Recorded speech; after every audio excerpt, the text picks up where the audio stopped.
Прилета спецборта МЧС России в Северной Осетии ждали с полудня. Рейс несколько раз переносили. Информация о количестве пассажиров с каждым часом менялась. В итоге первый самолет приземлился в Беслане около 7 часов вечера. Он доставил беженцев из Ростовской области. Спустя полчаса сел еще один борт из Симферополя. Из почти 200 пассажиров больше половины дети. Они кажутся немного напуганными и уставшими, однако уже через несколько минут осваиваются. В аэропорту Беслана беженцев встречают вице-премьер Азамат Хадиков и начальник республиканского МЧС Александр Харужий. На месте с пострадавшими работают специалисты медицины катастроф. По словам врачей, психологическое состояние некоторых нестабильно. Сколько времени пробудут в Северной Осетии жители Украины, пока неизвестно. Представители республиканских властей отмечают, если кто-то решит остаться здесь насовсем, им окажут всю необходимую помощь. Нам предстоит большая работа.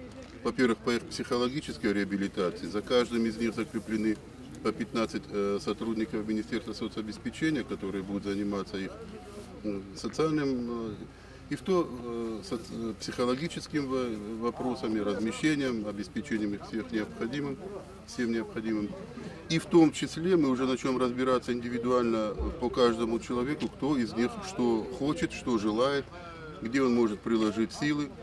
Нами уже так прорабатываются вопросы по возможному их трудоустройству. Наталья Сюрина покинула родной дом в Луганской области. Всего пару дней назад ее семья жила в страхе за жизнь. Возле дома сутками были слышны автоматные очереди. Вместе с 5 сыновьями, самому младшему из которых нет и полугода, сначала бежала в Ростовскую область, а уже потом в Северную Осетию. Говорит, ехать в другую страну поначалу было страшно, но сейчас все беспокойства позади.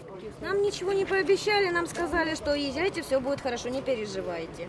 Но вы не переживайте. Я не переживаю, я уже увидела много хорошего, очень хорошего. У многих беженцев в зоне боевых действий остались родственники. Связи с ними практически нет. Редкие звонки от близких успокаивают, но ненадолго. Бомбежка 2 областей, несмотря на договоренность о перемирии, продолжается. Начинают с 4 утра и бьют по окрестностям.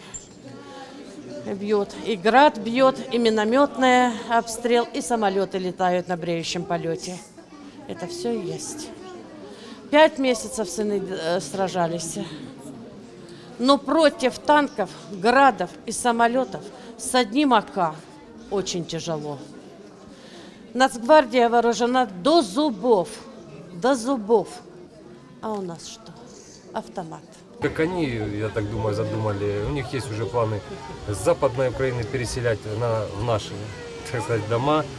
Мы им там не нужны. Мы вообще, там не нужны. Они не считают нас за людей. На борту одного из самолетов воспитанники детского дома семейного типа из Донецкой области. 17 детишек разместили в горном санатории Томиск. Все сделано так, чтобы ребята смогли жить вместе, почти как раньше.